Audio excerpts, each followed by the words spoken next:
C'est l'une des auteurs les plus lues du moment. Son roman Kilomètre Zéro s'est classé 11e livre préféré des Français. Maud Ankawa s'est installée dans le Var et son 3e livre, sorti il y a tout juste un mois, rencontre déjà un énorme succès. Flore Fenouillet, Mathias Julien l'ont rencontré.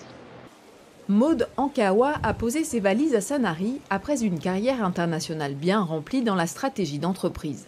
Une étape de vie charnière, il y a une dizaine d'années, lui a ouvert de nouveaux horizons. J'ai eu besoin de réapprendre à vivre à chaque instant. Et je suis partie au Népal avec un guide, des Sherpas, pour faire le tour des Annapurna et réapprendre le sens finalement. Le sens profond de la vie, le sens profond de la joie, ce qui m'a beaucoup aidée. Vient ensuite un livre inspiré de cette expérience initiatique forte, Kilomètre Zéro. Un premier roman et un succès fulgurant en librairie, traduit en près de 20 langues. Après un deuxième succès, Respire, Maud vient de publier son 3e opus, Plus jamais sans moi, et les lecteurs sont au rendez-vous. Ce qui me touche le plus, c'est que ça aide énormément les gens. Alors ça, je ne m'attendais pas à ce que ça puisse aider autant. Mais j'ai écrit quand même Kilomètre Zéro dès le départ pour mes amis, pour qu'un mot, une phrase puisse faire du bien à une personne. Donc oui, quand j'entends que ça aide énormément les gens, ça me touche beaucoup.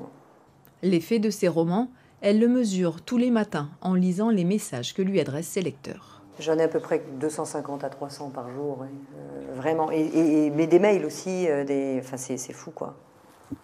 Plus jamais sans moi raconte l'histoire de Constance, une avocate brillante qui signe un contrat dont la période d'essai doit se dérouler sur le chemin de Compostelle.